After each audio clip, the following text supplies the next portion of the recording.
자, 오늘 이제 공부하실 주제는 부동산 세법에 관한 주제 살펴보시겠고, 16문제가 출제가 되게 됩니다.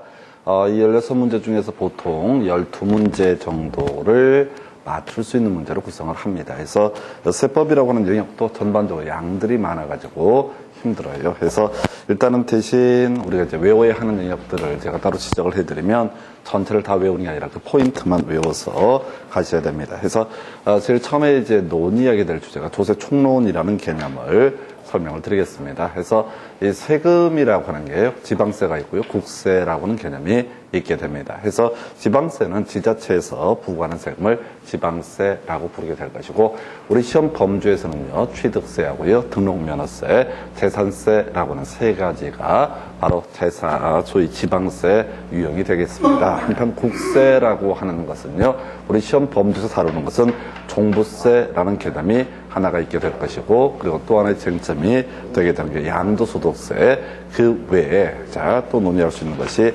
종합소득세까지 이렇게 최대 3개. 근데 종합소득세 같은 경우는 한 2년에 한 문제꼴 나올까 말까 한 영역이 되겠습니다. 그래서 일단은 조세 총론에서 조세 분류라는 개념부터 확인을 하겠습니다. 그래서 단순 암기 항목들이에요. 그래서 과세 주체에 따라서 조세라고 하는 것은 국세와 지방세로 구분을 하게 된다. 해서 국가에서 세금을 매기게 되면 이걸 국세라고 부르게 될 것이고, 지자체에서 세금을 매기게 되면 이걸 지방세라고 부릅니다. 그래서 우리 세법의 목차라고 하는 게 취득세, 등록면허세, 재산세, 종부세, 그리고 양도소득세로 대표되는 소득세, 이런 순서로 돼 있어요. 그래서 일단은 이 5개 세목이 중심이 된다라고 하는 게 논의의 전제가 되셔야 돼요. 다시 순서가요, 취득세, 등록면허세, 이 두 가지는 뒤에서 공부하겠지만 취득 단계에서 내는 세금, 이렇게 이제 해석을 하고요.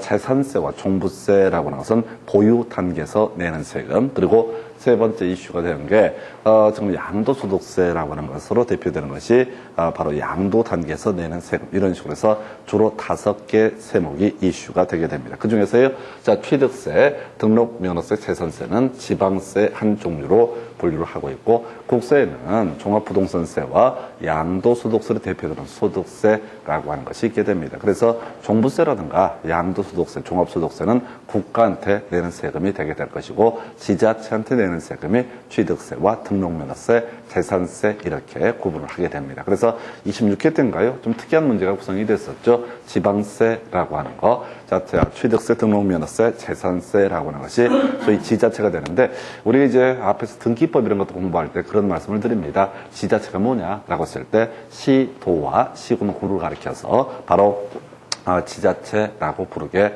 됩니다. 그래서 특별시나 광역시나 도, 이것을 가리켜서 광역지자체라는 용어를 쓰게 될 것이고, 한편 시군구를 가리켜서 기초지자체라는 표현을 쓰게 됩니다. 그 얘기랑 같이 연계가 되는데요.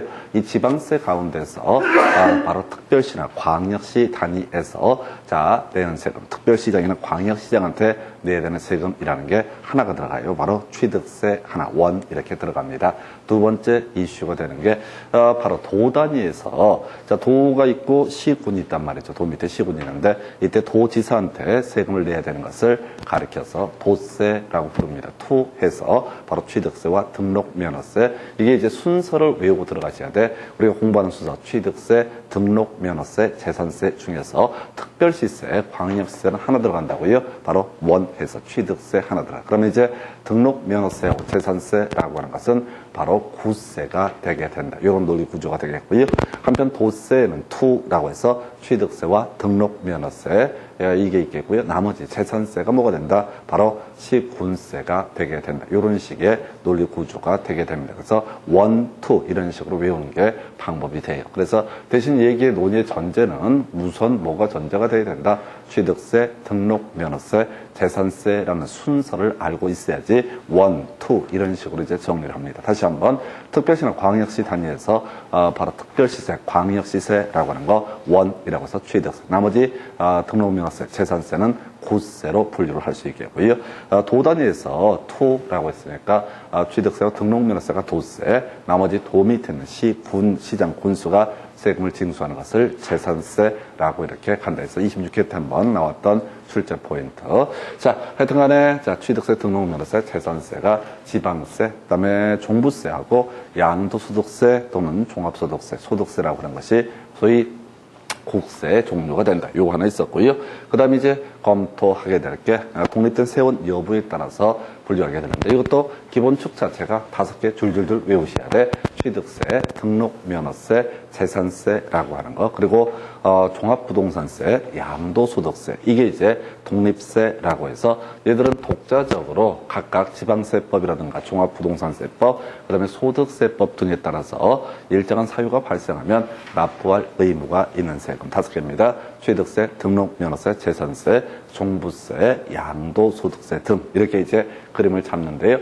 문제는 이게 이제 어떤 세금을 낼 때 같이 딸려서 부과하는 세금이라는 개념이 있습니다. 이걸 우리가 부가세라는 표현을 쓰게 됩니다. 그래서 같이 맞물려서 취득세를 내게 되면요, 같이 내야 되는 세금이 지방교육세라고 하는 거, 그리고 이제 농어촌 특별세라는 개념이 있게 됩니다. 그래서 지방교육세는 그러니까 우리가 이제 부동산을 취득한다. 그러면 이제 취득세를 내야 되는 건 별개의 문제로 지방교육세도 다 같이 내야 된다. 내가 부동산을 취득한다라고 했을 때, 자, 농어촌 특별세법에 따른 농어촌 특별세도 같이 내게 됩니다. 그래서 지방교육세, 농어촌 특별세, 또 이것이 바로 취득세, 부가세라고 이렇게 해석을 해요. 그래서 내가 부동산 사게 되면요, 돈을 많이 합니다. 그 지자체한테 이제 부동산 있는 지자체한테 취득세를 내는 것도 하나의 이유가 되겠고, 그 지자체 안에는 아이들을 위해서 교육에 투입될 수 있는 세금, 지방교육세 이렇게 이제 갈 테고, 그 외에도 시골에 계시는 분들 농어촌을 위해서 따로 부가세로서 농어촌 특별세라고 하는 것을 부과를 하게 된다. 이렇게 이제 가야겠고요. 두 번째, 등록면허세 부가세로서 지방교육세라고 하는 것이 있습니다. 물론 이제 농어촌 특별세도 등록면허세가 감면되는 경우, 자, 일정한 경우에 농어촌 특별세가 부가세로서 부과가 되는데, 요건 이제 그 깊이 나오지 않을 테고요. 그냥 세트로, 자, 등록면허세 뭐가 들어간다? 지방교육세라고 하는 것이 부가세가 되게 됩니다. 세 번째, 재산세라고 하는 것의 부가세는요, 바로 지방교육세라고 해서 하여튼 부동산 관련해서 취득하고 보유하게 되면은 이게 그 지자체 안에 있는 아이들의 어떤 미래를 위해서 내는 세금, 이 지방교육세까지 같이 내야 된다 해서 결과적으로, 자, 지금 지방세에서 우리가 취득세, 등록면허세, 재산세 계속 순서 이게 외우시는 거예요. 이것의 공통적인 부가세는 뭐가 된다? 지방교육세라고 하는 거. 그 외 취득세 같은 경우는 따로 뭐가요? 농어촌 특별세라는 것도 같이 세트로 세금을 내야 된다. 한편, 자, 종부세라는 세금, 국세 일종이 되게 됩니다. 돈 많은 분들 내는 세금이고요. 그래서 이제 가끔 뭐 얘기하다 보면 그런 얘기 하시죠. 종부세 한번 내보는 게 소원이다. 내는 분을 받습니다. 더럽게 짜증냅니다. 국가가 뭐 해준 게 있다고 종부세까지 뜯어가냐고 개 짜증난다고 이렇게 얘기를 하시는데, 그 얘기를 듣고 있는 사람들은 부럽다 이렇게 생각을 하죠. 그래서 하여튼 내라고 해도 지랄이고 또 내지 말라고 해도 아주 지랄인 세금이에요. 자, 그래서 지금 종부세 부가세로서는 농어촌 특별세, 돈 많은 분은 그냥 그렇죠. 종부세라는 세금을 통해서 국가한테 충성을 하고요. 또 시골에 계신 분들한테 특별히 어떻다 또 충성을 하는 그런 모습을 보게 됩니다. 그다음에 이제 양도소득세 부가세로서 감면되는 경우에 한해서 농어촌 특별세가 부가세가 되게 된다. 근데 이제 감면되는 경우까지는 거의 이슈가 되지 않아요. 그래서 요 정도가 바로 지금 이제 독립세와 부가세라는 개념. 그래서 실질적으로 이 독립세, 부가세 얘기는 30회 때 나왔던 문제이기도 한데, 보유 단계냐, 취득 단계냐, 이런 것을 가지고 출제 쟁점을 삼게 됩니다. 일단 이거는 직접 물어보진 않아요. 유치하기 때문에. 대신 이걸 알고 있어야지 취득 단계에서 내는 세금 이해하실 수 있고요. 보유 단계에서 내는 세금 이해할 수 있고요. 그 다음에 농어초자, 양도 단계에서 내는 세금 이해할 수 있습니다. 실제 출제 이슈가 되는 것은요, 바로 취득 단계, 그 다음에 보유 단계, 양도 단계에서 내는 세금. 이 얘기는 세법에서만 출제가 되는 것이 아니라 부동산 학계론, 정책론 파트를 가서 보시게 되면 30회 때, 그 다음에 29회 때 연속해서 종부세라고 하는 것을 갖고 출제 이슈를 삼았어요. 국세이고 어쩌고 저쩌고 이렇게 보유세가 뭐냐, 이런 식으로 이제 2번 출제가 이루어졌습니다. 그래서 요 얘기는 어디에서 학개론 파트에서도 하나의 이슈가 될 수가 있다. 그래서 다시 갑시다. 일단 세금 5개 세목이 익숙해지셔야 돼. 세법 공부할 때 제일 짜증나요. 뭐가 전혀 못 들어본 얘기인데 그냥 무식하게 그냥 대뜸 외우라고 시작하니까 하기 싫어져. 근데 이제 방법이 없어요. 이거 그냥 뼈대에 관한 부분이니까. 자, 그래서 일단은 자, 취득세, 등록면허세, 재산세, 종부세, 양도소득세. 이게 이제 5개 축이 돼요. 그래서 취득세, 부가세로서 나오는 것이 지방교육세와 농어촌 특별세라고 하는 거, 등록면허세, 부가세, 지방교육세 필수고요. 경우에 따라서 농어촌 특별세, 재산세, 부가세로서 지방교육세라고 하는 거, 종부세, 부가세로서 농어촌 특별세, 요 정도까지 보셨어. 그럼 이제 실제 30회 때도 출제가 됐었고, 그 전에도 나왔었고, 계속 논의가 되는 것은 바로 취득 단계에서 내는 세금, 보유 단계에서 내는 세금, 그 다음에 양도 단계에서 내는 세금. 요거 이제 요렇게 구분 짓는 게 하나의 출제 이슈가 되게 됩니다. 요것도 그래요. 디테일한 부분을 다 외우는 게 능사가 아니야. 30회 때 문제 겁나 어렵게 구성이 됐었는데, 그건 그 다음 문제고요. 일단 가장 기본부터 세팅해 주셔야 돼요. 취득 단계에서 내는 세금이요. 취득세와 등록면허세라고 할 거. 보유 단계에서 내는 세금이 뭐가 된다? 바로 재산세와 종부세라고 하는 거. 양도 단계에서 내는 세금이 뭐가 된다? 양도소득세라고 하는 거. 그래서 실제 일반적으로 문제를 풀어 가실 때는 보유 단계에서 내는 세목끼리 연결하시오. 그럼 뭘 제외하는 얘기야? 취득세, 등록면허세, 양도소득세를 제거하라. 이런 식의 방법으로 문제를 풀어 가셔야 됩니다. 물론 30회 때 아주 어렵게 나왔는데 요거 이제 설명을 드리긴 하겠지만은 일반적인 문제 출제 기술 자체가 어떻게 된다고요? 깊이 있게 내지 않아요. 깊이 있게 내지 않고 그냥 자 보유 단계 내는 세금끼리 연결하시오. 그러면 뭘 빼야 돼? 취득세와 등록면허세, 양도소득세를 빼게 되면 그것들이 어떻다? 보유 단계에서 내는 세금이다. 이렇게 문제를 풀어 가셔야 돼. 절대 이 보유 단계 내는 세금 더럽게 많아요. 이걸 하나하나 다 외워서 쇼부를 보는 것이 아니에요. 절대 문제를 볼 때 보유 단계에서 내는 세금을 고르시오 하면 제발 보유 단계를 생각하면 안 돼. 그때는 취득 단계하고요. 그 다음에 양도 단계. 요걸 2개를 제거하게 되면은 이게 나머지가 뭐가 된다? 보유 단계에서 내는 세금이다. 이렇게 문제를 풀어가야지 이 많은 내용을 외우지 않더라도 해결을 해 주실 수 있습니다. 해서 다시 가볼까요? 취득 단계에서 내는 세금 이미 다 외우셨습니다. 취득세와 등록면허세. 이것의 부가세가 뭐가 있었어요? 지방교육세. 그리고 경우에 따라서 농어촌 특별세. 예, 고생하셨습니다. 다 외우셨어요. 그 다음에 이제 양도 단계에서 내는 세금. 양도소득세, 그리고 지방소득세라고 하는 것도 있게 됩니다. 그래서 일단 요게 양도 단계. 그럼 나머지는 다 뭐가 된다? 보유 단계에서 내는 세금. 이게 이제 문제를 상당히 까다롭게 구성을 했던 것이 지금 30회 때 문제인데 제발 부탁드리는데 문제를 접근해 갈 때 이걸 다 외워서 쇼부를 보는 게 절대 아닙니다. 취득 단계, 양도 단계 아니면 다 뭐가 된다? 보유 단계가 되게 된다. 이렇게 접근을 하셔야 돼. 그래서 보유 단계에서 내는 세금의 가장 대표값이 재산세와 종부세라고 하는 거. 재산세와 종부세가 어떻다? 보유 단계에 내는 세금의 가장 전형적인 세목. 자, 재산세 부가세가 뭐가 있었어요? 지방교육세라고 하는 것이 있었죠. 그리고 또 하나 종부세 부가세가 뭐가 있었어요? 자, 농어촌 특별세. 그러니까 이걸 4개를 외울 때 그냥 하나하나 다 외우고 가는 것이 아니라 아까 독립세와 부가세라는 개념이 세팅이 돼 있게 되면 그냥 세트로 가게 됩니다. 자, 그런데 자, 특정 자원에 대한 지역자원 시설세라고 하는 거 이게 좀 독특한 세금인데요. 우리가 이제 건물 짓게 되면 내는 세금 중에 하나가 특정 자원시설세라고 하는 것을 내게 됩니다. 이게 무슨 얘기냐면 우리 건물 짓게 되면 건물에 화재 등이 발생했을 때 소방차 와야겠죠? 건물에 화재 발생했는데 소방차 안 오면 그게 짜증나잖아요. 네, 그래서 소방차 올 돈 미리 내야 됩니다. 이걸 바로 모른다. 특정 자원시설세라고 하는 거. 내가 건물에 대한 소유권을 가지고 있다. 그러면 어떻다? 그때 소방차는 이런 것들을 써야 된다고요. 그게 이제 이름하여 특정 자원시설세. 소방서를 운영을 하기 위해서 받는 세금. 이게 특정 자원시설세. 그럼 좀 특이했던 것이 소득세 2가지. 소득세도 어떻다? 지금 보시면 좀 약간 이상한데 소득세 보유 단계에서 소득이 있을 수 있다. 그래서 지방소득세와 종합소득세라고 하는 것도 보유 단계에서 내는 세금이 되게 된다. 그래서 이게 이제 어려워. 근데 이렇게 가면 절대 안 되고 그냥 줄줄줄 이렇게 뭐예요? 취득 단계 내는 세금이 뭐라고요?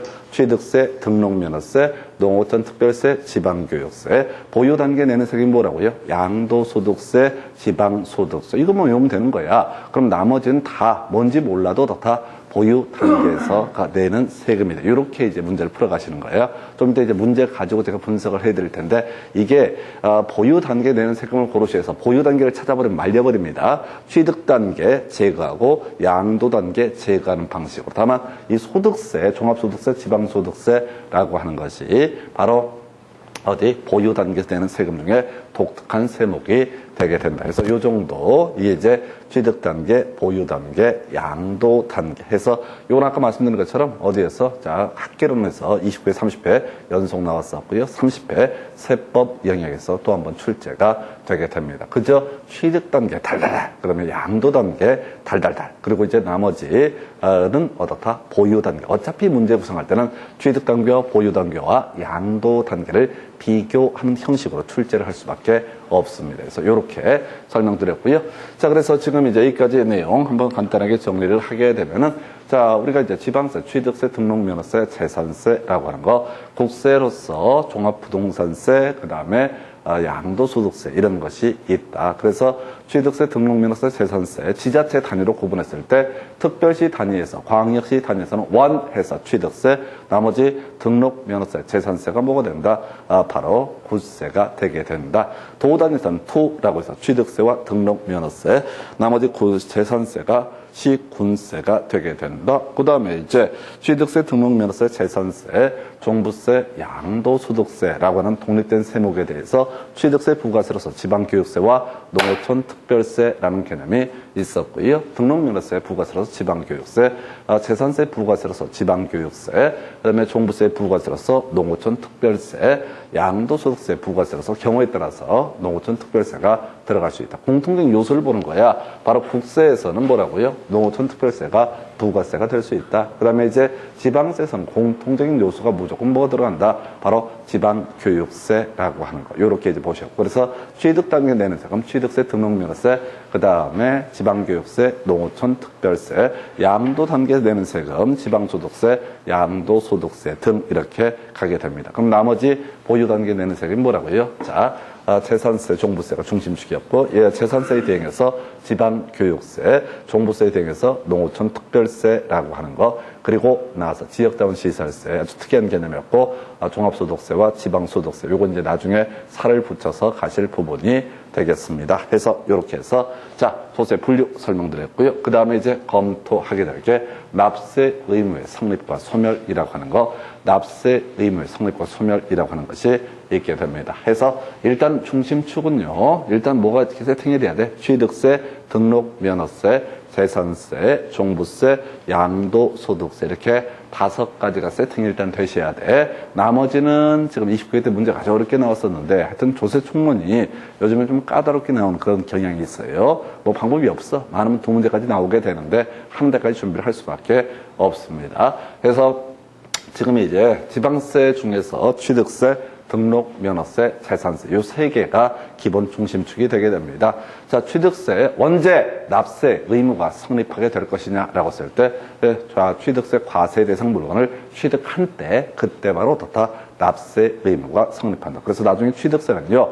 취득세 과세 대상 물건을 취득한 때 60일 내 원칙적으로 60일 내에 뭘 해야 된다? 취득세 신고 납부해야 된다. 해서 내가 자 물건을 자 부동산을 취득했습니다. 자 세금 내겠습니다. 라고 하는 것을 나중에 신고 납부라고 부르게 됩니다. 등록 면허세 등기 등록을 하고자 할 때 등기 등록을 하는데 그때 바로 등록 면허세 납세 의무. 그다음에 조금 이제 주의하실 게 재산세죠. 매년 6월 1일에 어떻다? 재산세 납세 의무 성립 시기가 된다. 그래서 5월 31일 날 팔아버리면요. 그 매도인은 등기까지 넘겨줬다고 했을 때, 지금 이제 5월 31일 날 팔아버리게 되면 매도인은 재산세 납세 의무가 없다라고 하는 거. 어디서 한번 이거 설명드렸었는데 하여튼 등기 등록 관련해서 자, 우리가 앞에서 그런 얘기 했었잖아요. 어디서 비슷한 얘기냐면, 자, 등기법 관련한 내용을 설명드릴 때 매도인하고 매수인이 법을 잘 알아. 그렇게 하니까 어떻게 5월 30일 날 꼭 등기를 넘기겠다고 이렇게 약정을 했던 사안이 있었다. 그럼 이제 매수인이 5월 30일 날 등기를 넘겨받게 되면 6월 1일 현재 매수인이 소유자가 되기 때문에 이때는 어떻다? 매수인이 그의 재산세를 납부를 해야 된다라고 해서 과세 기준일, 이걸 우리가 6월 1일이라고 부릅니다. 바로 이어서 볼 것이 종부세도요, 6월 1일 날 납세 의무가 성립이 되게 된다. 이렇게 해석을 하게 됩니다. 이게 이제 가장 기본적인 골격이 되는 거예요. 그래서 자, 나머지 좀 살을 붙여볼까요? 자, 지금 이제 주민세라고 하는 거. 하여튼 간에 요건 이렇게 보셔야겠다. 주민세는요, 재산세 내고 나서요, 살아있게 되면, 한 달 있다 살아나게 되면 어떻다? 주민세 납세 의무가 성립하게 된다. 그래서 자, 균등분 주민세라는 개념, 재산분 주민세 등이 있는데요. 하여튼 간에 이게 이제 이 책은 볼 때마다 좀 기분이 좀 그래. 우리가 전에 이제 그런 거 있지 않습니까? 그 조선시대의 어떤 상황들이 안 좋아졌을 때 살아있다고 해서 세금 받고, 이게 이제 그게 바로 저는 거예요. 인두세잖아요. 사람 대가리에 대해서 하나의 세금을 때리게 되는 거예요. 기왕 죽을 거면 어떻게 해야 돼? 6월 30일까지 정리를 해주는 게 하늘라도 세금을 적게 내는 방법이 되게 된다라고 해서 7월 1일 살아있게 되면 어떻다? 주민세라는 것을 납부할 의무가 성립하게 된다. 다만 종업원분 주민세라고 하는 것은요, 바로 종업원에게 급여를 지급합니다. 근데 요건 이제 욕심이 있고, 일단 쉬운 거, 균등분, 그 다음에 재산분 주민세, 7월 1일 날 살아있게 되면 어떻다? 납세 의무가 성립하게 된다. 그래서 이게 세법을 좀 보다 보면요, 숨 쉬는 것 자체가 다 세금입니다. 그래서 하여튼 개 짜증나. 나중에 보면 별걸 다 세금을 다 뜯어내. 근데 그게 짜증낼 건 아니고요. 뭐냐면은 아직 살아있다는 흔적이니까. 그래서 그 중에 가장 전형적인 케이스가, 7월 1일인데 살아계시네? 아이고, 축하합니다. 어떻게? 주민세 내시기 바랍니다. 그래서 균등분 재산분 주민세 7월 1일. 요거 하나만 좀 주의해서 보시면 좋겠고요. 그 다음에 이제 지금 지방교육세는 아까 취득세, 등록면허세, 재산세, 부가세가 됐던 게 뭐가 된다? 부가세가 됐던 것이 지방교육세. 그래서 자, 지금 이제 그 과세 표준 되는 세목의 납세 의무가 성립한다. 그래서 만약에 취득세 납세 의무가 성립했다. 그러면 어떻다? 바로 지방교육세도 납세 의무가 성립하게 된다. 등기 등록을 할 때 등록면허세 납세 의무가 성립하게 됩니다. 그러면 지방교육세 납세 의무가 성립하게 될 것이고요. 그 다음에 지금 재산세 납세 의무가 성립했다. 그러면 뭐라고요? 역시 지방교육세도 납세 의무가 같이 성립하게 된다. 그럼 이제 같이 묶어서 볼게. 아까 뭐가 있었지? 자, 요거 정도 이렇게 보시면 좋겠고요. 그 다음에 가산세는 뒤에서 따로 설명을 드리게 됩니다. 그래서 가산세는 성실한 신고 납부를 하지 않았을 때 삥을 뜯는 것을 이름하여 가산세. 이건 따로 공부할 주제가 되겠고요. 그 다음에 종부세 6월 1일, 그리고 이제 특이한 게 이제 따로 외울 게, 따로 암기하실 게 소득세라고 하는 거. 소득이 발생한 때 소득세 납세 의무가 성립하는 것이 아니라, 소득세는요, 과세 기간이 끝나는 때라고 되어 있어요. 과세 기간은요, 1월 1일부터 12월 31일까지를 가리켜서 뭐라고 한다? 과세 기간이라고 부르게 됩니다. 그래서 우리가 12월 31일이 되게 되면 TV 같은 데서 그런 거 하잖아요. 보신각 타종 행사, 그 TV로 보고 박수 치고 해피 뉴 이어 이렇게 뭘 좋을 일이 뭐 있다고. 자, 19, 8, 7, 6, 2, 4, 3, 2, 1 딱 되는 그 순간 어떻다고요? 박수를 칠 게 아니라 그간의 소득에 대해서 다 소득세 납세 의무가 발생을 하게 된다. 만약에 3월 1일에 어떤 부동산의 양도를 통해서 양도소득이 발생했다면 이 사람의 납세 의무 성립시기는 언제라고요? 그의 12월 31일이 끝나는 그 시점이 어떻다? 납세 의무가 성립한다. 물론 나중에 전혀 다른 얘기를 하긴 하는데, 어찌 됐든 종합소득세가 됐든 양도소득세가 됐든 납세 의무 성립시기 언제? 과세 기간이 끝납니다. 그래서 이 납세 의무의 성립을 공부할 때 취득세, 등록면허세, 재산세, 종부세 별로 어렵지 않아. 그냥 대충 외워질 것 같아. 게다가 주민세 7월 1일 날 살아있으면 세금 내야 된다. 여기까지 대충 해볼 만해. 근데 제일 짜증나는 게 소득세. 소득세 하면 왠지 소득이 발생했을 때 납세 의무가 성립할 것 같은데, 그러면 너무 복잡해져. 오늘 가가지고 알바해서 3만 원 벌었네? 그럼 또 납세 의무가 성립하고, 말고 너무 복잡스러워. 그래서 일괄적으로 세금을 뜯어내기 위해서 어떻다? 과세 기간이 끝나는데. 그래서 나중에 요거 나머지는 한번 보시면 금방 캐치해낼 수 있고 따로 이 착각할 수 있는 것이 뭐라고요? 바로 요 얘기 양도소득세 과세 기간이 끝나는 때, 나중에 종합소득세도요 과세 기간이 끝나는 때, 그래서 바로 12월 31일 밤 11시 59분 59초 점점점 가게 되면 어떻다? 이게 그 날짜가 지게 되면 납세 의무가 성립하게 된다. 그 외에 자 부가세라고 하는 것이 있을 수 있겠죠. 그래서 아까 종부세 부가세로서 농어촌 특별세, 또 경우에 따라서 양도소득세 부가세로서 농어촌 특별세 이런 게 있을 수 있었어요. 그래서 역시 납세 의무는 성립한다. 그리고 아까 취득세 부가세로서 뭐가 있을 수 있다? 농어촌 특별세라고 하는 것이 있을 수 있겠고, 가산세는 또 뒤에서 따로 설명을 드리게 됩니다. 그래서 납세 의무 성립 시기 28회 때가 한번 나왔던 그런 문제가 되겠습니다. 자, 좀 이따 문제 가지고 확인해 가실 거고요. 자, 그 다음에 이제 납세 의무의 소멸이라고 해서 일단 대가리 따서 취납시제 이렇게 외우시게 됩니다. 그래서 납세 의무의 소멸 시기 취납시제라고 해서 일단 외우고 들어가셔야 돼. 그래서 자, 첫 번째 부과처분이 취소가 되게 된다. 뭐 큰 쟁점은 안 되는데, 자, 지금 이제 지금 종부세라든가 이런 보유세 등을 재산세를 부과를 했다가 어떤 이유로 인해서 뭐 소송을 하거나 소송을 하지 않더라도 부과처분이 취소가 되게 되면 어떻다? 납세 의무가 소멸하게 된다. 두 번째, 납부 충당이라고 되어 있죠. 이건 세금 내게 되면 어떻다? 더 이상 세금을 낼 의무는 사라지게 된다. 충당은 뭐냐면 지난번에 과오납이라고 해서 세금을 더 많이 냈던 경우가 있습니다. 그걸로 떼우는 것을 뭐라고 그런다? 충당이라고 부르게 됩니다. 그래서 납부 충당 항상 묶어서 얘기를 하고요. 시작, 시효 완성되게 되면 어떻다? 납세 의무가 소멸하게 된다고. 자, 우리 민법에서 소멸시효라는 얘기를 몇 번 얘기를 합니다. 우리 민법에서 소멸시효 얘기할 때 어떤 얘기를 했었냐면 그런 거 있었다. 바로 지상권, 지역권, 전세권이라고 하는 것은 20년간 행사하지 않게 되면 어떻다? 시효로 소멸하게 된다. 이런 얘기 공부하셨고요. 그 다음에 등기 청구권이라고 하는 기본적으로 자 채권적 등기 청구권이라고 하는 것이 있었죠. 매매계약을 체결했을 때 매수인이 매도인한테 등기 넘겨달라고 할 수 있는 권리, 지상권 설정 계약을 체결했을 때 지상권자가 되고자 하는 사람이 토지 소유자에게 등기해달라고 설정 등기를 해달라고 청구할 수 있는 이런 것을 가리켜서 채권적 등기 청구권 소멸시효 몇 년? 10년이라고 공부를 했던 바가 있습니다. 그러면서 같이 이제 등기법에서 했던 공부 중에 그런 게 있었어요. 자, 등기 신청은 기본적으로 공동 신청의 형식을 취하게 될 것인데 뭐가 하나 있었냐면 이행 판결. 자, 이행 판결이 있게 되면 승소한 등기 권리자, 승소한 등기 의무자 어떻다? 바로 단독으로 등기 신청을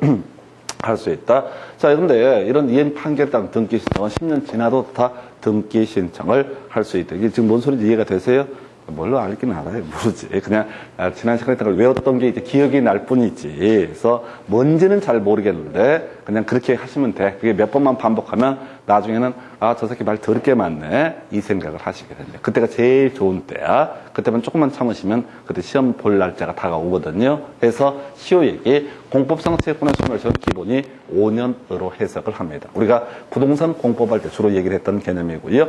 바로 소멸시효 기본적으로 몇 년? 5년. 근데 이제 특이했던 게 도시개발법에서 도시개발채권이라고 하는 것은 소멸시효 원금 5년, 이자 2년. 그것만 특이한 거고 뭐 청산금 채권이 뭐니? 공법상 채권, 세법상 채권 이것도 공법이거든요. 그래서 소멸시효 기본 몇 년? 5년 경과가 되게 되면 어떻다? 자, 시효 완성으로 자 납세 의무가 소멸하게 된다. 뭔 얘기냐면 자 지자체에서 어떤 사람한테 지방세라고 하는 것을 내라고 얘기를 했습니다. 부과처분을 했어요. 근데 5년 지나도록 아무것도 안 하고 있어. 그럼 어떻다고요? 납세 의무가 소멸하게 된다라고 하는 거. 이게 이제 시효 완성. 물론 출제 포인트는 아무래도 제척 기간이라는 개념이 되게 됩니다. 시효는요, 시효 완성의 얘기는 일단 부과처분을 했는데 상대방이 5년이 지나도록 어떻다? 내지 않고 있다. 라면 어떻다? 납세 의무가 소멸한다. 이렇게 이제 가게 되는 것이고, 제척기간은 뭐냐면은 지자체에서 깜빡 잊어버리고 재산세 부과를 해야 되는데 안 했던 경우입니다.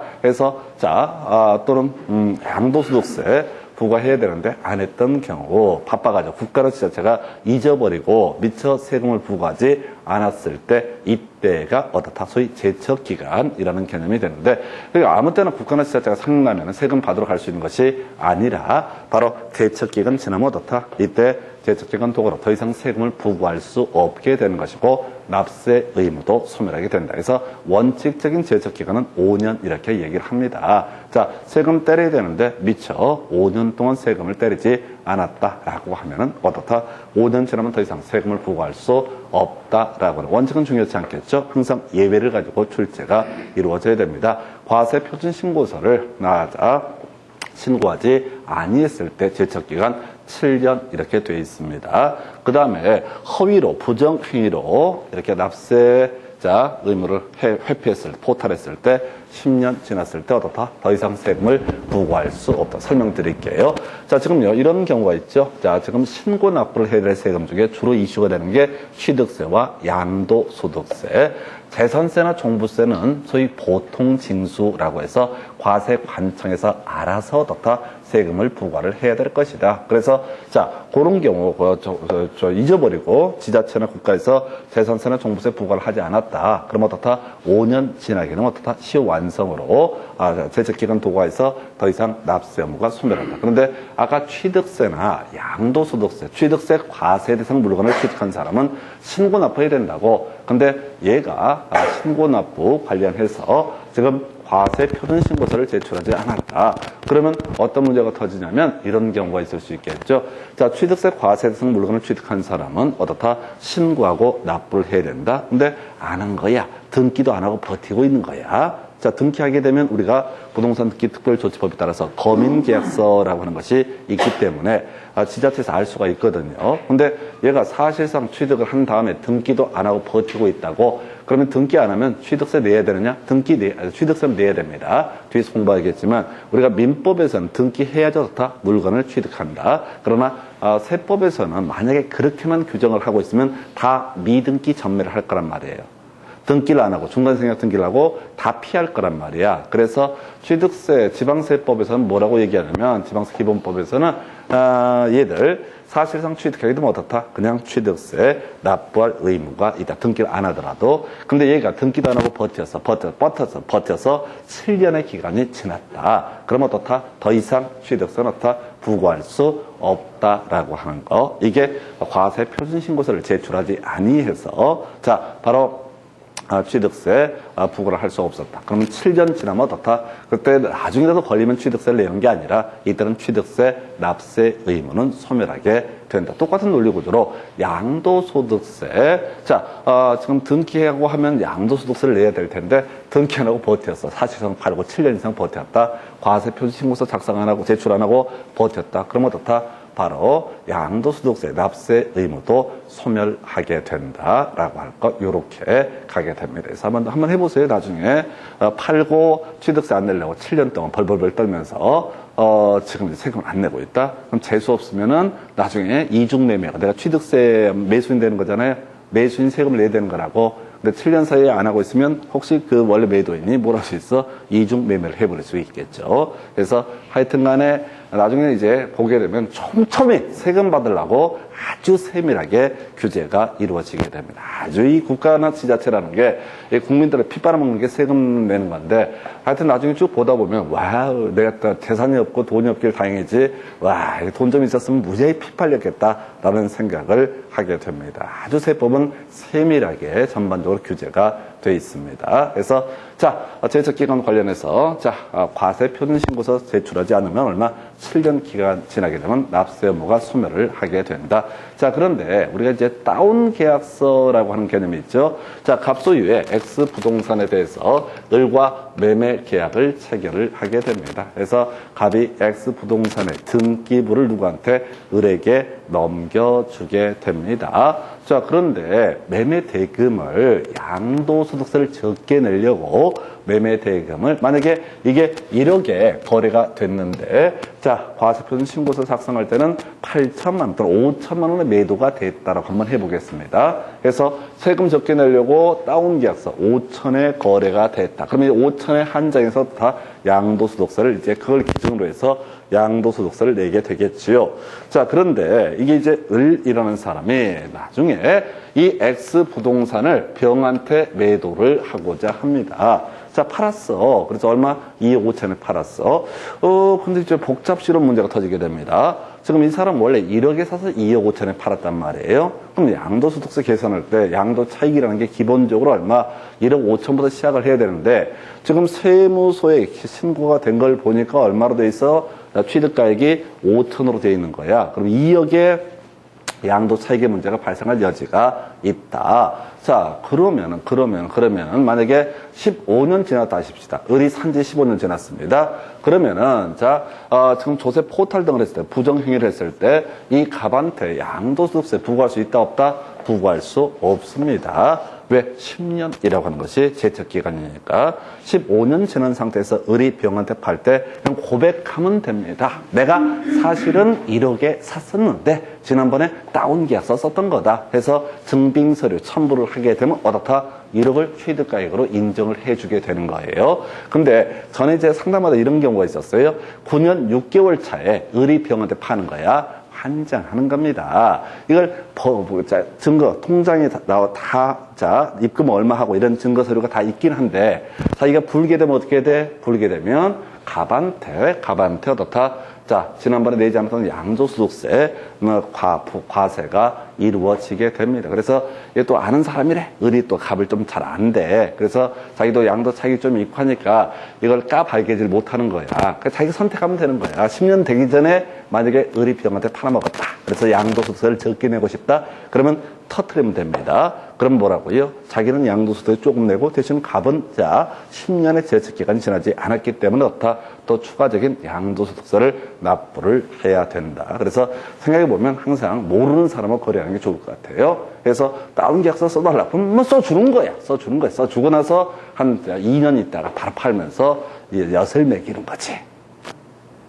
라는 생각을 가끔 한번 합니다. 요거 보면은. 그래서 결과적으로 과세표준 신고서를 제출하지 않았을 때 7년 경과가 되면 어떻다? 납세 의무가 소멸하게 된다. 예, 그리고 나서 지금 이제 조세 포탈 등을 했을 때 10년 경과되면 어떻다? 납세 의무가 소멸하게 된다. 그럼 이제 9년차 이럴 때 다운계약서 고백하게 되면 애초에 갑이라는 사람 뭐라고요? 납세 의무 그대로 남아있게 된다. 5년 지났어도 이게 불법 부정행위가 매개가 되기 때문에 이 정도에서 뭔 얘기하고 있어요? 취납시제해서 아무래도 제일 중요한 포인트는 뭐가 된다? 제척기간의 도가 경우에서 따지 이렇게 제척기간밖에 없습니다. 그래서 취납시제에서 부가처분의 취소라든가 납부 충당 그 다음에 시효 완성 그리고 마지막이 바로 제척기간의 도가 해서 오늘 저 세법 좀 참 공부하시게 되는데 뭔 느낌을 받아야 되냐면 이게 계산 문제 아닙니다. 아까 어떤 분이 물어보셨어요. 세법 계산 문제 많이 나오나 이렇게 한 문제 정도 또는 많으면 두 문제. 근데 어차피 그 문제는 못 풀어요. 그래서 워낙 복잡하게 구성하니까. 그래서 세법은 법이에요. 법에 관한 부분입니다. 그리고 사실은 이제 등기법도 어렵고 공법도 어렵고 한데 실제 내용상으로 제일 부담스러운 게 사실은 세법입니다. 왜? 얘는 민법도 알아야 돼. 그 다음에 공법도 알아야 돼. 등기법도 알아야 돼. 다 이해가 돼야 돼. 아까 우리 취득세 같은 경우도 뭐라고요? 원래 이제 민법에서는 등기해야지 어떻다? 매수인 소유권을 취득한다. 이렇게 설명을 드렸습니다. 그런데 어떻다고요? 여기서는 자 등기 안 해도 사실상 취득하게 되면 어떻다? 취득세 납세 의무가 성립하게 된다. 그러니까 다른 법에서 논의했던 것들의 개념이 좀 전제 깔려 있어야 돼요. 그래서 세법이 자 이게 이제 제대로 좀 공부를 하려면은 아마 종합판, 민법, 공법, 등기법 이런 것까지 다 짬뽕이 되어 있는. 하여튼 제가 이제 공부를 하면 할수록 저도 느끼는 것 중에 하나가 이 6개 과목이라고 하는 게 어떤 특정한 관점의 문제이지 서로 다 연계가 돼 있어요. 그래서 하여튼 납세 의무의 소멸 이런 얘기 성립 보셨어요. 그래서 다시 취득세, 과세 대상 물건을 취득하는데 자, 두 번째 등록면허세 등기 등록을 할 때 재산세 과세 기준일, 종부세 과세 기준일, 소득세는 과세 기간이 끝나는 때 이렇게 논의를 했던 것이고요. 납세 의무의 소멸에서 취납시제라고 하는 거 요게 납세 의무의 소멸이다. 특히 제척 기간이 약간 논의의 대상이 될 수가 있겠습니다. 그 다음에 이제 가산세 얘기 한번 가볼까요? 자, 우리 신고납부라는 개념이 있습니다. 세금을 내는 방식이 두 개가 있어요. 과세관청에서 세금 내라고 통지서 주게 되면 통지서 받아가지고 납부를 하는 것을 이걸 과세관청 입장에서는 보통징수라고 얘기합니다. 그래서 재산세, 종부세는 기본적으로 보통징수를 원칙으로 하게 됩니다. 이에 비해서 취득세, 등록면허세, 그리고 양도소득세는 취득세 과세 대상 물건을 취득하거나 등기 등록을 하거나 또는 양도소득이 발생하게 되면 어떻다? 알아서 신고하고 납부를 해야 됩니다. 자, 근데 알아서 잘 해라 라고 말만 하게 되면 어떨 것이다? 얘들은 안 내려고 시간을 질질 끄면서 계속 잔머리를 굴리게 될 것이다. 그래서 성실한 신고 납부를 유도하기 위해서 너들 때 맞춰서 신고 안 하게 되면은 또 납부 안 하게 되면 어떻다? 원래 내야 될 세금에다 더 추가해서 세금을 받겠다. 이게 바로 뭐라고요? 바로 가산세라는 개념이 되게 됩니다. 가산세는 뭐라고요? 성실하게 신고 혹은 납부 등을 하지 않았을 때 추가적으로 그 내야 될 세금에다 추가적으로 세금을 내게 하는 것을 뭐라고 한다? 가산세. 좀 이따 가산금이라는 것은 연체료예요. 신고 납부가 됐든 보통 징수가 됐든 뭐 나중에 과세관청에서 세금을 내라고 했어. 근데 이것들이 세금을 안 내고 있네. 날짜 안 어겼어. 연체료에 해당하는 금액이 뭐가 된다? 가산금이란 용어고 가산세라고 하는 것은 신고 납부를 해야 될 세금에 대해서 성실하게 신고 혹은 납부 등을 하지 않았을 때 그때 뜯어내는 세금을 뭐라고 한다? 바로 가산세라고 부르게 됩니다. 깊이 갈 거 없고 계속 기본만 가셔야 돼. 가산세라고 하는 거 신고 납부를 해야 될 산 성실한 신고 납부를 하지 않았을 때부터 가산세라는 것이 문제가 된다. 그리고 자 우리가 일반적으로 얘기하는 연체료라고 하는 건 뭐가 된다? 가산금이라고 얘기를 합니다. 그래서 이 가산세는요, 무신고 가산세라는 개념이 있어. 자, 취득세라든가 양도소득세 신고하고 납부를 해야 되는데 아예 신고 자체를 안 해버렸다. 이걸 뭐라고 한다? 무신고 가산세. 기본 얼마? 100분의 20입니다. 원래 내야 될 세금이 얼마? 20%를 더하게 됩니다. 근데 이놈의 자식이 사기 등 이제 불법, 부정이 매개가 됐다. 그럼 100분의 40. 숫자 외우시면 끝나요. 해서 무신고 가산세. 제일 쳐 죽일 놈. 아예 쌩 까버린 거야. 과세관청 하기를 호구로 하는 거야. 자기 법에서 신고하고 납부라고 했는데, 모른 척 해. 나 몰라. 이렇게 했을 때 걸리게 되면 어떻다고요? 20%. 근데, 바로 사기 등이 매개가 되면 얼마? 100분의 40. 고생하셨어요. 다 끝났어요. 나머지는 외우는 거 아니에요. 나머지는 외우는 거 아니라고요. 무신고 가산세 하나만 출제 포인트. 나머지는 다 10%예요. 다 10% 이렇게 돼 있습니다. 납부 불성실 가산세는 너무 숫자가 복잡해서 외울 수도 없어요. 그래서 지금 이제 무신고 가산세 원칙이 뭐라고요? 100분의 20 그리고 사기 매기등 얼마? 100분의 40. 이것만 기억하십시다. 자, 신고하고 납부를 해야 되는데 아무것도 안 한 거야. 얘는 신고 자체를 안 했으니까 납부도 당연히 안 했다는 얘기지. 그런데 얘들 볼까요? 과소신고 가산세. 얘는 좀 신고하고 좀 납부도 했을 거야. 그 다음에 초과 환급 가산세. 이거 뭐냐면은 환급 조금 받아야 되는데 서류 조작해서 많이 환급을 받았다. 그래도 일부 내역은 한간 있다고 성의 표시했다고. 그러니까 기본적으로 100분의 10이 되고 사기는 무조건 100분의 40 이렇게 하는데 욕심이야. 그죠? 기억할 게 뭐라고요? 무신고 가산세 기본 100분의 20이고요. 사기는 얼마? 100분의 40이라고 하는 거. 요거 하나 외우셨고요. 자, 중간 얘기 보지 마시고 감면이라고 하는 거. 자, 세목과 감면. 자, 출제 포인트는 감면이라는 게 출제 이슈가 되게 됩니다. 그래서 자, 세목부터 볼까요? 가산세는 해당 의무가 규정된 세법에 그 세목으로 한다라고 이렇게 되어 있습니다. 그래서 한번 볼까요? 자, 취득세라고 하는 거. 예를 들어서 100만 원을 내야 된다라고 한번 전제를 해보겠습니다. 어떤 취득세 과세 대상 물건을 취득했는데 원래 이 사람이 100만 원을 내야 돼요. 근데 얘가 세법상 특례 조항에 적용이 된 거야. 뭐 지자자 시골에 있다거나 뭐 등등 해서 10% 감면 사유가 있다라고 한번 전제를 해보겠습니다. 다시 어떤 사람이 취득세 과세 대상 물건을 취득했는데 100만 원을 내야 된다, 원래 금액이. 근데 세법 규정에 따라서 10% 감면 대상에 해당이 된다라고 한번 해보겠습니다. 그러면 이 사람이 성실하게 신고 납부하기로 얼마만 내면 되는 거야?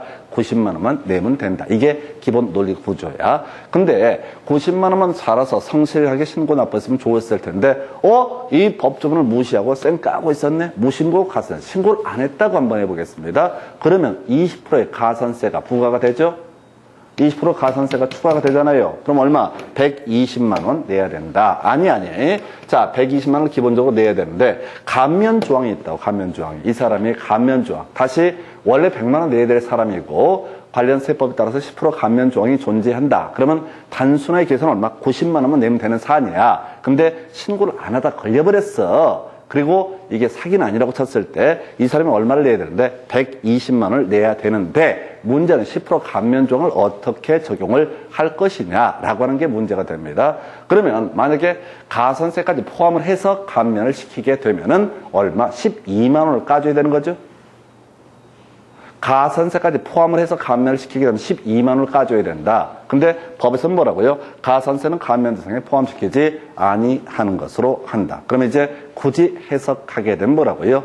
100만 원 내야 될 세금인데 10% 감면 조항을 적용받는 사람이다. 그런데 무신고 가산세, 사기는 아니라고 전제했을 때 그냥 신고를 안 했다라고 하게 되면 120만 원. 그중에서 감면되는 건 뭐라고요? 100만 원에 대한 10%만 감면이 된다. 즉 10만 원만 감면이 되게 된다. 이 얘기. 이걸 이제 차라리 사례로 만들면 참 좋을 텐데 시험 지문에 구성할 때는 무신고 가산세 기본 100분의 20, 사기 100분의 40 그리고 나서 가산세는 감면 대상에 포함시키지 아니한다. 이렇게 그림을 잡아주게 됩니다. 그래서 이거 다 외우려고 하지 마세요. 다 외웠다가 죽어버립니다. 양이 많아서. 그래서 두 가지 이슈. 자, 그 다음에 이제 보통징수와 관련해서 이슈 삼아야 되는 게 가산금이라는 개념이 문제가 되게 될 텐데, 자, 우리 민법 총칙 공부하실 때 했던 적이 있습니다. 의사표시의 효력 발생 시기라고 해서 그게 뭔지다? 도달주의라고 했던 거. 의사표시가 상대방에게 도달하게 되면 어떻다?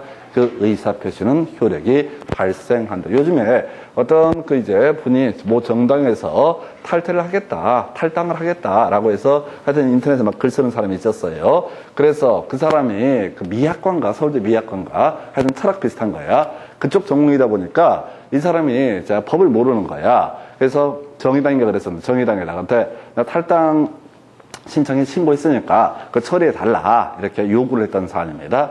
근데 이제 그건 아무 의미가 없는 게 이미 탈당 신고서가 팩스로 접수가 되게 되면 그 자체로 다 효력이 발생하게 된다. 내가 그거 보면서 이 양반한테 그 의사표시의 효력 발생 시기 도달주의를 막 설명을 해주고 싶은 그런 마음이 들었습니다. 그래서 하여튼 간에 그쪽은 뭐 잘할지 모르겠지만 법은 겁나 무식하구나 이렇게 보게 돼요. 그래서 하여튼 대신 저는 법은 좀 아는데 그쪽 뭐 철학이니 미학이니 이런 아무것도 몰라요. 뭔 소리 하는지 이해가 안 돼. 해서 다시 갑시다. 자, 의사표시의 효력 발생 시기 뭐가 된다? 도달주의라고 해서 납세 고지서를 보통 징수하려면 어떻다? 송달을 해야 됩니다. 그러니까 납세 의무가 성립했다 할지라도 아까 과세 관점에서 납세 고지서를 보내지 않게 되면 어떻다고요? 세금 안 내도 됩니다. 그래서 어떻게 배운 사람들은 편지를 안 받으려고 겁나 머리를 쓰겠지. 어찌됐든 간에 기본적으로 교부 송달, 우편 송달, 상대방은 도달했을 때 어떻다? 효력 발생한다. 교부 송달은 가서 공무원이 주는 거예요. 그다음에 우편 송달은 등기 우편 보내는 케이스라고 생각하면 좋겠습니다. 우리 민법 총칙할 때 그런 얘기 하셨다. 등기 우편 내용 증명으로 편지가 발송이 되고 상대방으로부터 그게 반송되지 않으면 사입되는 도달된 것으로 추정하게 된다라고 하는 거. 민법 30회 때 나왔던 그런 주제가 되겠고요. 그 다음에 이제 이게 별거 안 됩니다. 전자송달이라고 해서 전자우편 주소, 이메일 얘기합니다. 그 다음에 전자사삼이라고 하는 것. 이걸로 이제 납세 고지서를 받기로 신청하는 경우가 있습니다. 그럼 저장된 때 도달, 그 다음에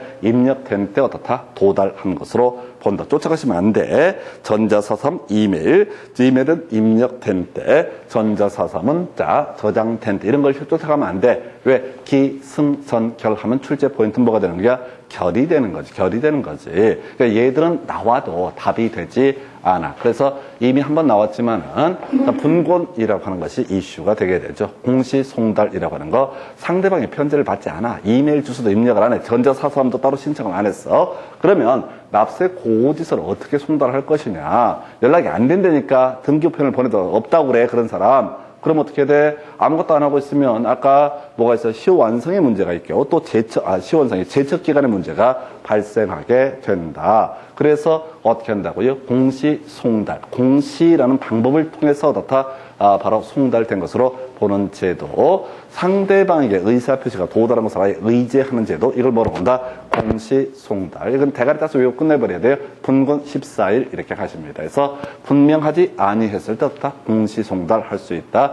곤란한 경우 어떻다? 공시송달 할 수 있다. 이건 이제 한번 나왔거든요. 예, 그래서 공시송달이 있게 되면 자, 이게 공고가 있나부터 얼마 14일 후에 도달된 것으로 본다라고 하는 송달이 이루어진 것으로 본다라고 해서 자 지난번에 분권 나왔거든요. 분권 14일 깊이 갈 거 아닙니다. 이런 문제는 사실 다 틀리라고 내는 문제인데 기존의 문제에서 출제가 됐기 때문에 내용들을 설명드리게 됩니다. 다시 갑시다. 자 보통 징수라고 하는 데서는 일단은 상대편에게 납세 고지서가 송달돼야지 어떻다 그 효력이 발생하게 됩니다. 그래서 교부 송달, 우편 송달, 그다음에 전자 방식에 따른 송달 등이 있다. 그러다 치고 뭐 이게 예의치 않았다. 그러면 공시 송달 언제 분권 분명하지 아니하는 경우 곤란한 경우 어떻다? 공시 송달 가능하고요. 14일 지나면 어떻다? 그 효력이 발생하게 된다. 요렇게 요건 간단하게 보고 그러니까 공부를 하실 때도 어떻게 복습을 하거나 할 때도 분권 14일, 분권 14일. 그래서 이미 분권 나왔으니까 외울 게 굳이 뭐라고요? 14일 정도까지만 살을 붙여서 가게 됩니다. 그래서 자 보통 징수에서 파생되는 주제 뭐가 있겠어요? 이제 바로 가산금이라는 개념이 문제가 되게 되죠. 그래서 아까 가산세는 뭐였어요? 취득세나 양도소득세처럼 신고 납부를 해야 되는데 이것이 정상 빨리빨리 신고 납부를 하지 않거나 신고를 하지 않거나 납부를 하지 않거나 또 적게 납부하거나 등등등 발생하면 그때 가산세라는 표현을 썼던 것이고 가산세는 감면 대상에 포함시키지 아니한다라고 설명을 드렸습니다. 자, 그러면 이제 사실은 이제 취득세나 양도소득세도 얘가 뭘 하지 않게 되면 신고 납부를 안 해다 걸리게 되면 부과 징수를 하게 됩니다. 보통 징수의 방법으로 세금을 뜯어내겠죠. 재산세나 종부세는 당연히 처음부터 원칙적으로 다 보통 징수의 방법으로 세금을 뜯어내게 됩니다. 그래서 납세 고지서 송달했다 하십시다. 뭐 공시송달이 됐든 뭐가 됐든 간에 그 고지서가 송달됐다라고 전제가 되게 되면은 자 이제 시효 완성하기 전까지는 어떻다? 세금 납세할 의무가 있게 되는 거죠. 그런데 얘가 늦게 낸다라고 하면 어떻다고요? 바로 가산금이라는 개념이 문제가 되게 된다. 가산금은요, 뭐 미리 말씀을 드리면은 숫자 외우려고 하지도 마시고 포인트 안 돼요. 자, 가산금은 기본적으로 3% 이렇게 돼 있습니다. 숫자 외울 거 없어요. 자, 일부러 제가 숫자 다 지웠어.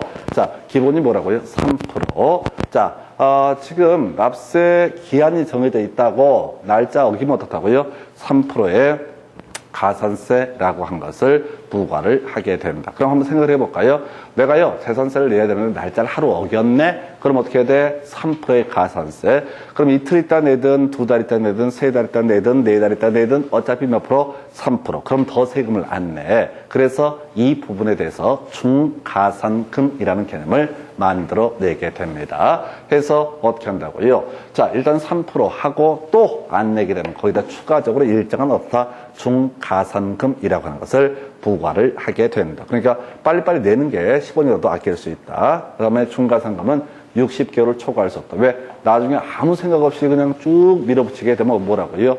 5년, 10년 이렇게 가면서 자, 이런저런 문제가 터질 수가 있겠고요. 아까 근데 이제 그런 거 있었잖아요. 소멸시효 얘기도 있었고요. 그래서 5년, 이게 60개월이라는 개념이 되게 됩니다. 뭐 그러다 치고 여기서는 굳이 외울 게 딱 한 가지. 자, 가볼까요? 자, 지방세 경우 30만 원 미만일 때 어떻다? 이때는 중가산금 징수하지 아니한다. 이게 뭐냐면은 지방세 같은 게 뭐 등록면허세 몇만 원 안 낸 경우 자기도 모르는 사이에 몇 개월씩 지나갈 수가 있습니다. 그러면 이제 최소한 가산금 3%와 별개의 문제로 중가산금이라는 것은 어떻다? 더 이상 징수하지 아니한다. 요거 하나. 국세는 100만 원인데 우리 시험에서는 지방세는 한번 출제가 된 적이 있습니다. 그래서 스토리 가십시다. 자, 가산세라고 하는 것은 성실한 신고 납부 등을 하지 않았을 때 성실한 신고 납부를 독려하기 위해서 뜯어내는 세금을 바로 가산세. 그리고 아까 가산세는 감면 대상에 포함시키지 않는다. 무신고 가산세 100분의 20. 요 정도.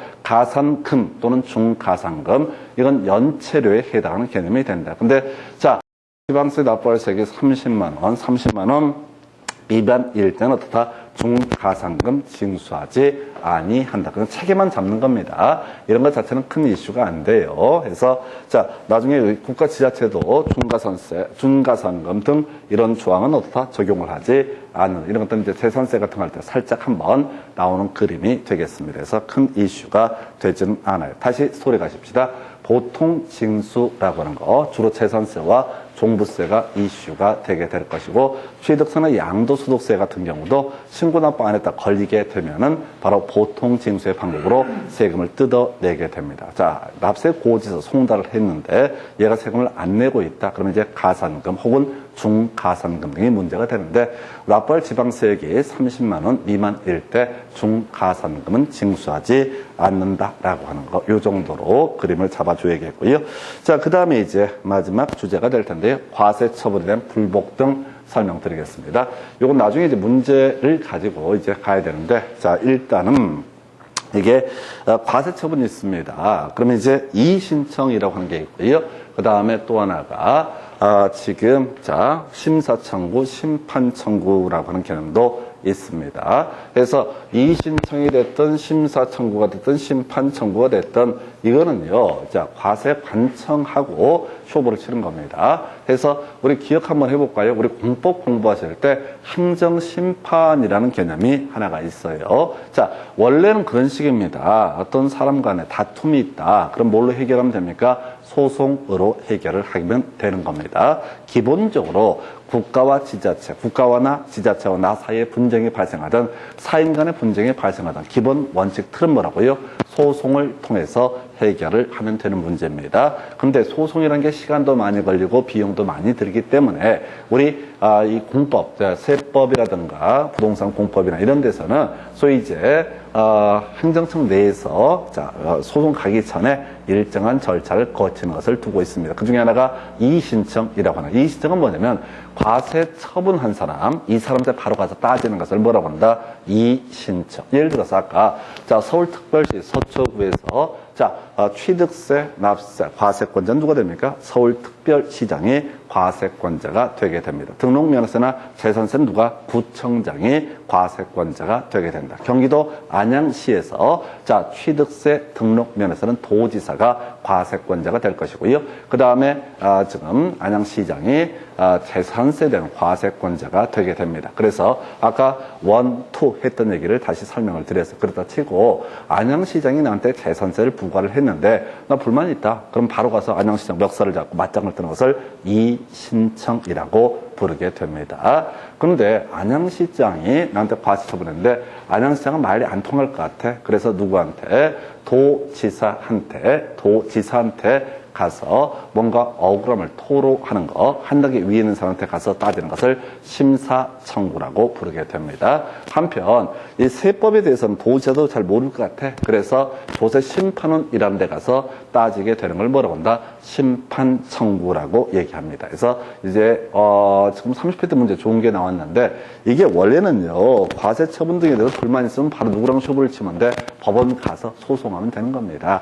행정소송 제기하면 되는 겁니다. 근데 행정소송까지 가기 전에 그 안에서 나름대로 한번 해결해보자 라는 제도가 뭐가 된다? 이의신청제도 또는 심사청구제도, 심판청구제도. 좀 이따 교재가 한번 정리해드릴 텐데 별로 중요치 않아요. 왜? 우리가 다툼을 해결하는 종국적인 해결 수단은 뭐가 있다? 소송이라고 하는 게 있다. 그래서 30회 때 문제가 됐었는데, 자, 우리 지방세 기본법이라든가 국세 기본법에서 이의신청이나 심사청구나 심판청구를 규정을 해놓고는 있습니다. 자, 그런데 이거는 별개의 문제로 바로 행정소송으로도 해결을 할 수가 있다. 근데 사람들이 소송에 대한 두려움이 있기 때문에 조금 편하게 따져보라고 이의신청, 심사청구, 심판청구. 자, 이의신청 반드시 해야 되나요? 예, 안 하는 경우도 있다고 되어 있죠? 예, 할 필요 없습니다. 하고 싶으면 하고, 하기 싫으면 안 해도 됩니다. 자, 심사청구, 심판청구 반드시 해야 되나요? 예, 안 해도 됩니다. 바로 소송으로 갈 수도 있습니다. 그래서 이게 별 의미가 없는 거야. 그래서 이의신청, 심사청구, 심판청구 다 임의적 절차에 불과하다. 옛날에는 이게 반드시 이 절차를 거치게 돼 있었어요. 근데 이런 행정심판제도, 자, 이의신청, 심사청구, 심판청구 이런 것들이 사실 과거에 운용되는 사례를 보게 되면 무조건 민원이 져. 그냥 무조건 민원이 져. 그래서 쓸데없이 힘 빼는 식으로 돼 있어서 바로 행정소송을 걸지 못하게 법을 만들었다가 한참 됐습니다. 한 20년 지났어요. 이걸 소위 행정심판 전치주의라고 해서 반드시 소송을 제기하려면 행정심판이라는 절차를 거쳐야 된다. 그게 이제 심사청구, 심판청구라는 개념인데 이건 국가 권력이라는 게 우리 시민에 대해서 갈구는 거지. 공무원들 못 믿겠다는데, 자, 행정심판 못 믿겠다는데 다 지들끼리 짜고 하는 건데 못 믿으니까 나는 법원 가서 판사한테 바로 쇼부를 보겠다라고 하고 싶어도 과거에는 어떻다고요? 한 20여 년 전까지만 해도 반드시 이런 절차를 거쳐야 된다. 이렇게 되어 있었다고. 근데 이런 절차를 거치면 100% 진대니까 다 자기들끼리 알고 지내는 사람끼리 지금 예를 들어서 안양시장의 처분에 대해서 도지사에 대해서 심사 청구를 한다라고 한번 해보겠습니다.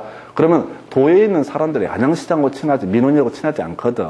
그럼 당연히 민원인 편을 안 드는 그런 게 현실적으로 문제가 됩니다. 저도 전에 한번 소송하기 전에 행정심판 제기해 봤거든요. 사리판입니다. 행정심판은 개판이에요, 개판. 제대로 조사도 안 해. 그냥 설렁설렁. 그래서 행정심판에 졌잖아요. 그래서 행정소송 가서 이겼거든요. 그래서 물론 이제 저도 이제 이유가 있어. 행정심판 무조건 진다는 걸 알고 있으니까 좀 사연이 있는데, 저거 시간 끌려고. 그게 이제, 산소 관련 사건이었는데, 이게 얘들이 그 산소 관련해서, 이장 명령을 내렸어요. 묘지를 이전해라. 근데 제가 이제 분석한 법조문에 따르면 그 이장 명령 사유가 될 수 없고, 과태료 부과 사유가 돼야 돼. 근데 그놈들이 민원인한테 과태료 부과하면은 300이 500 되거든요. 개인 한 명이 문제가 아니라 수십 명이 문제가 되니까 차마 과태료 부과처럼 못 하는 거야. 왜? 과태료 부과처럼 하면 지역 주민들이 동네 마을 사람들이니까 몇십 명이 와서 데모할 거란 말이에요. 그 돈 내 돈도 아니고 뭐하러 과태료 부과 처분하냐고. 그러니까 문제의 원인 그 분묘를 제거를 해달라라는 식으로 이장 명령을 때리게 되면. 근데 제가 분석해 보니까 이건 과태료 부과 사유지 이장 명령 사유가 안 돼. 그래서 그게 이제 제척 기간이라는 게 과태료가 5년이거든요. 5년 지나면 그 과태료 안 내도 됩니다. 사유 발생하고 나서 5년 내 과태료 부과 처분을 하지 않게 되면 어떻다고. 약간 우리, 제척기간, 조세도 몇 년? 기본이 5년이었잖아요. 5년 채우려고 일부러 시간 질질 끌어. 행정심판 일부러 제기해서 90일 때우고, 행정심판 제기할 때도 딱 90일 되는 날 해. 근데 하필이면 그날이 추석 전날이었어요. 추석 연휴 전날. 난리가 났네. 그 이제 행정심판법에 따르게 되면 도지사한테 행정심판을 제기할 수 있는 이렇게 되어 있는데 법에서는 뭐라고 되어 있냐면 그 군수한테도 행정심판을 제기할 수 있다라고 되어 있어요. 처분권자한테도 행정심판을 제기할 수 있다. 그 시골 군이었는데요. 제가 행정심판 제기하는 서류를 딱 내니까 애들 촌놈들 난리가 났습니다. 이런 걸 처음 받아본 거야. 행정심판 제기하는 서류를 처음 받은 거야. 처음 받는 촌놈들 어떻게? 이걸 받아야 되나, 명절 선물도 아닌데 받아야 되나 말아야 되나 갖고 모여서 막 회의를 하는 거야. 그리고 저는, 원래는 도로 가서 해야 되는데 시간이 안 맞아서 시간이. 그날까지 제기를 해야 돼. 딱 날짜가. 이거 보면 90일에 이런 거 나와 있잖아요. 이런 날짜 때문에 제가 어쩔 수 없이 그 당시 이제 전라남도 무안군인가 가서 내야 되는데 시간이 안 맞아. 버스 시간하고. 그래서 그냥 군에다 딱 던졌더니만 회의하고 3시간 동안 기다려요. 3시간 동안. 그래서 일단 법대로 하자 이거죠. 제 주장은. 봐봐라. 법에서 행정수법 몇 조 봐라. 이렇게 돼 있지 않느냐. 근데 그 군이 만들어지고 나서 지자체가 만들어지고 나서 아직까지 처음으로 이런 미친놈이 하나가 나왔다 해서 뭔 얘기하고 있죠? 행정심판이라는 개념, 이의신청, 심사청구, 심판청구가 날라리라고요. 날림이라고요. 그래서 일단 이거 해고 이거 하고 옛날에는 이거 하고 행정소송을 제기하라고 돼 있었는데 지금 법이 바뀌어서 그냥 이거 하든 말든 바로 행정소송 제기할 수 있다. 그래서 제가 행정심판을 졌어도 행정소송 이겼습니다. 왜? 행정심판이 대충 날림으로 하거든. 일단 그러다 치고 지금 여기선 제일 중요한 게 집행부정지예요. 요것 때문에 사람들이 많이 오해를 합니다. 내가 이제 안양시장에 대해서 내가 식당을 운영하는데 어떤 애가 와서 미성년자인지 몰랐는데 미성년자가 술 먹고 신고를 했다 등등등. 그러면 업무정지 처분, 영업정지 처분을 때리게 되죠. 영업정지를 때리게 되면 난 억울하잖아요. 그럼 어떻게 할 수 있다? 이의신청 뭐 이런 것들을 할 수 있습니다. 근데 문제는 세금 문제는 좀 복잡한 게 뭐냐면 지금 당신 세금 내시오라고 했는데 이 사람이 억울한 거야. 그러면 이의신청도 할 수 있고 심사청구도 할 수 있고 심판청구도 할 수가 있다. 꼭 이걸 해야 되는 것도 아니야. 날짜도 중요치 않아. 그런데 문제가 되는 게 그럼 내가 이의신청을 하거나 심사청구를 하거나 심판청구를 하게 되면 세금 안 내도 되는 거냐가 문제가 되는 겁니다. 세금을 내야 됩니다. 원칙적으로. 이걸 우리가 집행부정지라 불러요. 만약에 이의신청, 심사청구, 심판청구를 했을 때 당장 세금 안 내도 된다고 법이 돼 있으면 모든 사람들이 일단 무조건 뭘 하고 봐? 이의신청, 심사청구, 심판청구를 해버리겠죠? 지금 세금 안 내려고 몇 달이나 버텨보려고 이렇게 편법을 쓰게 될 걸 대비해서 집행부정지, 이의신청, 심사청구, 심판청구는 그 처분의 집행에 효력에 영향을 미치지 않냐. 이건 시험에 나와요, 안 나와요? 못 내지. 원칙이니까. 집행부정지라는 개념을 알고 있어야 돼요. 근데 못 냅니다, 이거는. 그러면 이제 이슈가 되는 게 뭐라고요? 자, 예외. 특례라고 해서 앞년 재산에 대해서 이의신청, 심사청구, 심판청구의 결정이 있는 날로부터 30일까지 공매처분을 보류할 수 있다라고 하는 거. 자, 30일까지 어떻다? 공매처분을 보류할 수 있다라고 하는 거. 요렇게 가주셔야 됩니다. 그래서 자, 다시 요 주제를 가지고 보게 되면은 자, 요거를 어떻게 되지? 잠깐만요. 그래서 30일까지 공매처분을 보류할 수 있다. 요게 이슈가 되게 됩니다. 그래서 설명드릴까요? 자, 이의신청을 했습니다. 그래서 자, 이런 이의신청 등에 대해서 결정 처분이 있습니다. 그리고 30일까지 공매처분을 보류할 수 있다라고 되어 있죠. 누가 이겼다는 얘기예요? 과세관청이 이겼다는 얘기입니까? 아니면 이의신청 또 심사청구, 심판청구사를 이겼다는 얘기예요. 다시 결정 처분이 있는 날로서 30일까지 공매처분을 보류할 수 있다라고 법이 되어 있다고요. 누가 이겼다는 얘기예요? 만약에 이의신청한 사람이 이겼다 하십시다. 그럼 과세처분 취소해야 되죠? 그럼 공매 문제로 넘어가지 않습니다.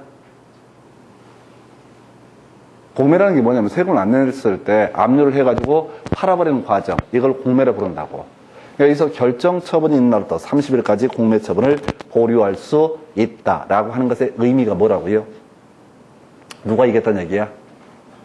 과세관청이 이겼다는 얘기야.